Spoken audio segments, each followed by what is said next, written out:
মতোই শেষেরটাও গুরুত্বহীন নয়, প্রথমটা যেরকম গুরুত্বপূর্ণ মজলিসের শেষে সালাম দেওয়াও গুরুত্বপূর্ণ।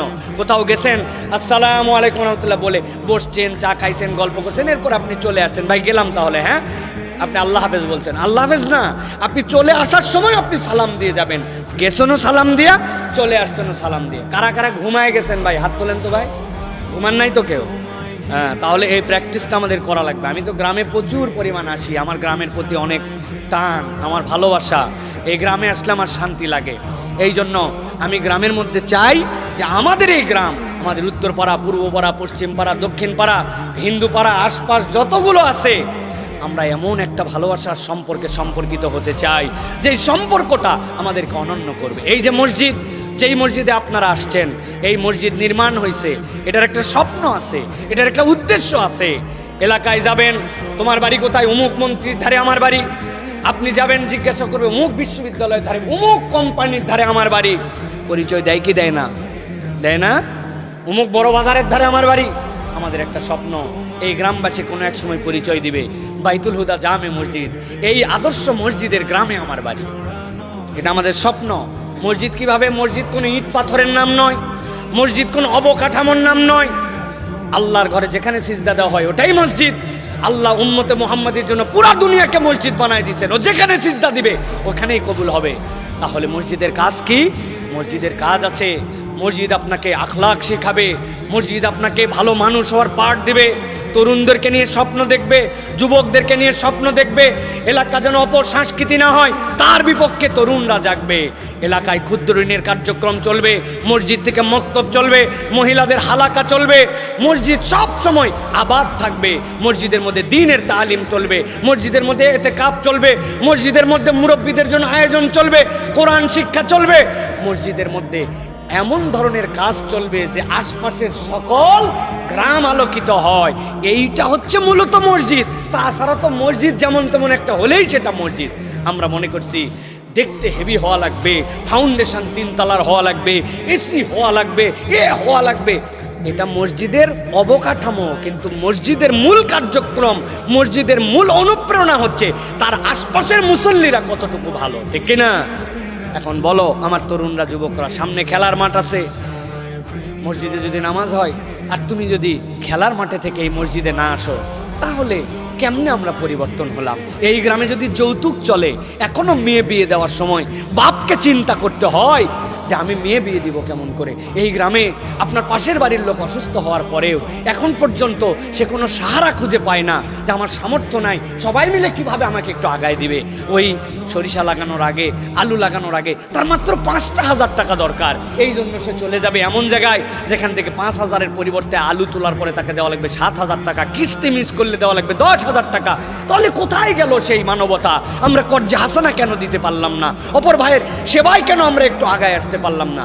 মসজিদ যদি এই ইনিশিয়েটিভ নেয়, এলাকায় একটা মহিলা নিরক্ষর থাকবে না, কোরআনের জ্ঞানে স্বাক্ষর হবে। একটা মহিলা ফরজ বিধান জানে না, এরকম থাকবে না।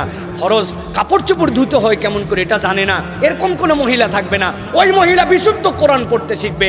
মা হবে তার সন্তানের প্রথম মাদ্রাসা। ওই বাচ্চাকে তার মা এমনভাবে ট্রেন আপ করবে, মক্তবে আসার পরে হুজুর অবাক হয়ে যাবে যে এত 90% সহি তিলাওয়াত রে, বাকি 10% শিখাই দিলেই হয়। এইগুলো হবে মসজিদের কার্যক্রম। এই জন্য আমরা এই মসজিদের কার্যক্রম শুরু করেছি। আমি আশা করব যে এই স্বপ্নের সাথে আপনারা একত্রিত হবেন। রাজি আছেন তো ইনশাআল্লাহ? রাজি আছেন ইনশাআল্লাহ?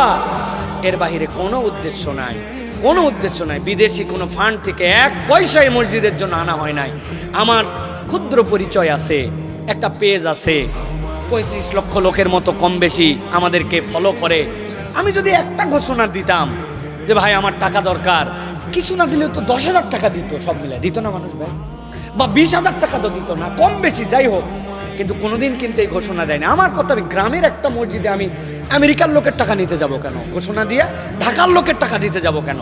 যারা আমাদেরকে ভালোবাসেন, 1-to-1 কালেকশন, বন্ধু বান্ধব, ভাই ব্রাদার, ভাগনা ভাগ্নি, আত্মীয় স্বজন, এই গ্রামের কেউ 10 কেজি চাল দিছে, 20 কেজি ধান দিছে, যার সামর্থ্য কুলাইছে 100টা টাকা দিছে, একটা ইট দিছে, 1 বালতি বালু দিছে, এরকম করে করে আমরা কিন্তু এই মসজিদের জায়গায় দাঁড় করাইছি। এটার উদ্দেশ্য কি? সকল মানুষের দিলের ভালোবাসা যেন এর সাথে জড়িত থাকে। দেখতেছেন না সরকারি যে মসজিদগুলো হয়েছে, যেইগুলা ওই মসজিদগুলোর অবস্থা দেখেন, আর 1 বছর পরে এখনই ময়লা, কারণ সরকারি মাল দরিয়ামে ঢাল। আমার এত গরজ কেন? আর এটার পিছনে গরজ থাকবে যে আমার কন্ট্রিবিউশন আছে, আমিও এই মসজিদে 500 টাকা দিয়ে শরিক হয়েছিলাম, আমার এলাকার মসজিদ। এই ভালোবাসাটা আমাদের জন্য দরকার। এটা এই মসজিদ বলে বলতেছি না, আপনি আজকে বাংলাদেশের বিভিন্ন প্রান্ত থেকে আসছেন, ও ভাই আপনি কি আপনার মসজিদে ক্ষুদ্র এরকম 2টা কার্যক্রম শুরু করতে পারেন না? আল্লাহ আমাকে অনেক টাকা দেয় নাই, কিন্তু মাসে 2000 টাকা খরচ করার মতো তৌফিক দিছে।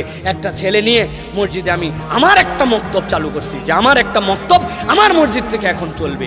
দেখবেন কিয়ামতের দিনে 12 মাসে 24,000 টাকা খরচের কত বড় আপনি ফায়দা পেয়ে যান। আপনি এইটুক করেন, আপনার তহবিল বেশি নাই, 20,000 টাকা নেন, নিয়ে 2টা মানুষকে কর্জে হাসানা দেন, দিয়ে আবার টাকাটা ফেরত নেন। আল্লাহ আমার তো কোটি টাকা দেয়নি, আল্লাহ আমার তো 5,000 টাকা ছিল আল্লাহ, কিন্তু আমি আমার জীবনে এই আমলটা করছি, একজন মানুষকে বিনা স্বার্থে বিনা সুদে আল্লাহর সন্তুষ্টির জন্য কর্জে হাসানা দিছি, আবার টাকা আমাকে ব্যাক করে দিছে। আল্লাহ দেখতে চান আপনার মসজিদেও কার্যক্রম নেন। ঈদের পরে আপনারা জানেন না এই গ্রামের থেকে আনন্দ বাংলাদেশের কোনো গ্রামে হয় কিনা এই মুহূর্তে আমাদের জানা নাই। এখানে বুড়ারা হাড়ি ভাঙ্গার জন্য রেডি, আপনি অবাক হয়ে যাবেন। এখানে আমাদের মায়েরা বাচ্চাদেরকে নিয়ে আসছে, বস্তা দৌড়, এ দৌড়, এ খেলা সে খেলা। অনেকে ফতুয়া মারতেছে কোনটা জায়েজ কোনটা না জায়েজ। আমরা বুঝছি ভাই, ওলামায়ে কেরামের সাথে আমাদের চলাফেরা আছে, আমরা একদম না জেনে বুঝে কোনো কাজ করি না। যেই সময় মানুষ মাদকাসক্ত, যেই সময় ছোট্ট ছোট্ট 4-5 বাচ্চা পুন্ডি পুকুরের কোনায় যায় ঈদের দিন বিড়ি খায়, যেই সময় ছোট ছোট বাচ্চা কাচ্চারা ডেক বক্স বানায়া মঞ্চ বানায়া গান বাজনা করে অসভ্যতা করে, যেই সময় এই ছোট্ট বাচ্চারা সিনেমা হলে সিনেমা দেখার জন্য যায়, সেই সময় গ্রামীণ এই সংস্কৃতির মাধ্যমে যেটা নাজায়েজ নয় এই কাজের দ্বারা এই বাচ্চাগুলা অপসংস্কৃতি মুক্ত হচ্ছে। আর আপনি ফতুয়া দেন। আমরা বুঝে সুঝে এই কাজ করি, একদম না বুঝে এই কাজ করি না। আপনি কি আপনার এলাকায় উদ্যোগ নিতে পারেন না এরকম করে? একটু আপনারা দূর থেকে আসছেন যে চলো আমরাও 5 বন্ধু মিলে ঈদের পরে একটু বাচ্চাদেরকে একটু বেলুন ফাটানো খেলাই, একটু হাড়ি ভাঙ্গা খেলাই, 2টা সাবান গিফট করি, 2টা প্লেট গিফট করি, একটা পানির পট গিফট করি, মেয়েদেরকে একটা চামচ গিফট করি। দেখবেন খরচ করছেন 5,000, কিন্তু এইটার ইম্প্যাক্টটা সমাজের মধ্যে কত বেশি পড়বে। মসজিদের কাজ হচ্ছে এইটা। এই জন্য আমাদেরকে এই কাজগুলোর ক্ষেত্রে অগ্রগামী হওয়ার জন্য চেষ্টা করতে হবে। আল্লাহ যেন আমাদেরকে তৌফিক দান করেন। সালাম কেমন হবে? সালাম দেওয়ার ধরন আমাদেরকে শিখতে হবে। রাসূলুল্লাহ সাল্লাল্লাহু আলাইহি ওয়াসাল্লাম নিষেধ করেছেন। আমাদের মধ্যে অনেকে আছে ফাইন্না তাসলিম আল ইয়াহুদ আল ইশারাতু বিল আসাবি ওয়া তাসলিম ইন নাসারা আল ইশারাতু বিল আকুফ। নাসারারা এরকম করে সালাম দেয়, আর ইহুদিরা এরকম করে সালাম দেয়, আঙ্গুল দিয়ে ইশারা দিয়ে। আল্লাহ নবী বলছেন তোমরা এরকম দিয়েও ইশারা করবে না, আঙ্গুল দিয়ে ইশারা করবে না, তোমাদের সালাম হবে মুখ দিয়া, মাথাও নিচে হবে না, মাথাও ঝুঁকবে না, শুনতে না পারলে জোরে দিবা, কিন্তু তোমাদের সালাম যেন আঙ্গুল দিয়ে এরকম করে ইশারা দিয়ে না হয়, অথবা এইরকম করে যেন তোমাদের সালাম না হয়। এটা মুসলমানদের সালামের স্টাইল না, এটা আমাদেরকে খেয়াল রাখতে হবে। মাথা ঝুঁকানো যাবে না, প্রণাম বা সিজদার মতো করা যাবে না। সালাম এরকম করে মাথা ঝুঁকিয়ে সালাম দেয়, এরকম করে দেওয়া যাবে না সালাম, প্রিয় ভাইরা। এই জন্য আমর ইবনুল আস রাদিয়াল্লাহু তাআলা আনহু এরকম বর্ণনা আসছে যে 7ম হিজরিতে যিনি ইথিওপিয়ার বাদশাহ নাজ্জাশির কাছে গেছিলেন, দেখে সবাই যে মাথা ঝুঁকাচ্ছে তার কাছে, তিনি মাথা উঁচু করে গেছেন, বলছে আমরা আমার নবীর সামনে মাথা ঝুঁকাই না, আর তুমি কিসের বাদশা, তোমার সামনে কিভাবে মাথা ঝুঁকাবো? অতএব আমরা নবীর সামনেও আল্লাহ ছাড়া কারোর সামনে আল্লাহ মাথা ঝুঁকানোর নির্দেশনা দেন নাই। সুতরাং এই সালাম দেওয়া যাবে না। আবার আমাদের নেতাদের সালাম দেওয়া যাবে না। ওই যে চালকম সালাম আছে না আমাদের একটা, চালকম, এই চালকম সালাম দেওয়া যাবে না। সালাম বিশুদ্ধভাবে দিতে হবে। আসসালামু আলাইকুম ওয়া রাহমাতুল্লাহ বলেন, হ্যাঁ, মানে সুন্দর আসসালামু আলাইকুম। আমি এরপরে পারি না বলার দরকার নাই, আন্দাজে অশুদ্ধ বলার দরকার কি? আসসালামু রাহমাতুল্লাহ ওয়া বারাকাতুহু কি বললেন আপনি? আন্দাজে শুদ্ধ করে যতটুকু পারেন ততটুকু বলতে হবে। আসসালামু আলাইকুম ওয়া রাহমাতুল্লাহ, ওয়া আলাইকুমুস সালাম ওয়া রাহমাতুল্লাহ। এখন আমি যদি না পারি তো না পারলাম, কিন্তু পারলে এইটুকুই। আবার অনেকে আছে এতই বাড়ায়, ওয়া আলাইকুমুস সালাম ওয়া রাহমাতুল্লাহি ওয়া বারাকাতুহু জান্নাতু ওয়া মাগফিরাতু। ওরে বাবা রে বাবা, রেলগাড়ির মতো টানতে আছে, মুসিবত তো তাহলে এত দূর টানার দরকার নাই। আসসালামু আলাইকুম ওয়া রাহমাতুল্লাহ, ওয়া আলাইকুমুস সালাম ওয়া রাহমাতুল্লাহি ওয়া বারাকাতুহু। আপনি শুধু সুন্দর করে সালাম দিতে শিখেন, মানুষ আপনার জন্য অন্তর থেকে দোয়া করবে। আরে কি সুন্দর সালাম দেয় রে, ঠিক না? কে সুন্দর সালাম দেয়, এটা মানুষ বলবে। সুতরাং এই সালাম আমাদেরকে সুন্দর করে শিখতে হবে। আমার মা বোনেরা যারা কথা শুনতেন, মহিলাদের সালাম আরো ডেঞ্জারাস। সালাইকুম, কি সালাম? সালাইকুম, সালাইকুম, সালাইকুম কি রে ভাই? ছেলে আর মহিলার কোন আলাদা সালাম আছে? আসসালামু আলাইকুম, আসসালামু আলাইকুম মানে কি? তোর মরণ হোক। আপনি বলবেন তোর আমার 10 বছর আগে মরণ হোক, উত্তর দিবেন বাংলায়। কেউ যদি আসসালামু আলাইকুম বলে, আসসালামু আলাইকুম। মা বোনরাও শিখবেন, সুন্দর করে সালাম দেবেন, আসসালামু আলাইকুম ওয়া রাহমাতুল্লাহ। পারবো না ইনশাআল্লাহ? গেল, সংক্ষেপ করি এবার। এরপরে মুসাহাফা, দ্বিতীয় গুরুত্বপূর্ণ বিষয়। নবীজি সাল্লাল্লাহু আলাইহি সাল্লাম বলছেন, মা মিন মুসলিমাইনি ইয়ালতাকিয়ানি ফায়াতাসাফাহান ইল্লা গুফিরা লাহুমা ক্বাবলা আন ইফতারিকা। আল্লাহ নবী বলছেন, দুই ভাই একত্রিত হয়েছে, সালাম বিনিময় করেছে, সালাম বিনিময়ের পরে মুসাহাফা করেছে। মুসাহাফা মানে এই পেটির সাথে অপরের পেটি লাগানো, এই হাত লাগাইছে। লাগানোর পর আল্লাহ নবী বলছেন, এই দুইজন যে আবার হাত ছেড়ে দিছে, হাত ছাড়ার আগে আল্লাহ তাদেরকে মাফ করে দেন। দুইজন বিচ্ছিন্ন হওয়ার আগে আল্লাহ তাকে মাফ করে দেন। আল্লাহ দেখতে চান তাদের মধ্যে ভালোবাসা, তাদের মধ্যে ভ্রাতৃত্ব। এই জন্য আমরা এই মুসাহাফার সময় আমরা বলতে পারি, ইয়াগফিরুল্লাহু লানা ওয়া লাকুম, দোয়া করা যাবে। আর একটা বিষয় হচ্ছে, অনেক সময় তুহফাতুল আওয়াবির ভিতরে যেটা আসছে, হাত আগে টেনে নিব না, দুইজন হাত দেওয়ার পরে একসাথে দুইজন হাত ছাড়বে। অনেক সময় হাত দেওয়ার পরে হাত টেনে নিলাম, এটা ইসলামিক এটিকেটের ক্ষেত্রে তার মনে ব্যথা লাগতে পারে। এই জন্য হাত দিলাম, বেশিক্ষণ হাত ধরেও থাকবো না, আবার কেউ কারো হাত থেকে হাত টেনে নিব না, দুইজন একসাথে যেরকম লাগাইছি আবার ছেড়ে দিব। এটা একটা মাসালা আমাদের জন্য। আর দোয়া করতে পারি আমরা, ইয়াগফিরুল্লাহু লানা ওয়া লাকুম, আল্লাহ আমাদেরকে তোমাদেরকে মাফ করে দেখ। আরবি জানি না, তাই কি আমি বাংলায় বলতে পারি, আল্লাহ তোমাকেও মাফ করুক, আমাকেও মাফ করুক, তোমার বাপ মাকেও মাফ করুক, আমার বাপ মাকেও মাফ করুক। সুবহানাল্লাহ। এই মুসাহাফা আমাদের জন্য করার জন্য চেষ্টা করতে হবে প্রিয় ভাইরা। মুসাহাফা ডান হাতে হবে, যে কোনোভাবে হাত মিলালেই মুসাফা হয়ে যাবে, হাতে হাত মিললেই। ইমাম বুখারী রহমতুল্লাহি হাম্মাদ ইবনে জুহাইদ, সেখান থেকে তিনি বলছেন যে দুই হাতেই মুসাহাফা, আব্দুল্লাহ ইবনুল মুবারক দুই হাতে মুসাহাফা করতেন, সেটাও আসছে আমাদের কাছে। এক হাতে করতে পারি, দুই হাতে করতে পারি। ইমাম বুখারী থেকে এই বর্ণনা আসছে। আব্দুল ইবনে মাসউদ রাদিয়াল্লাহু তাআলা আনহু থেকে আসছে, আমার হাত রাসূল সাল্লাল্লাহু আলাইহি ওয়াসাল্লামের হস্তদ্বয়ের মাঝে ছিল, এমন সময় তিনি আমাকে তাশাহুদ এবং আত্তাহিয়াতু শিখান।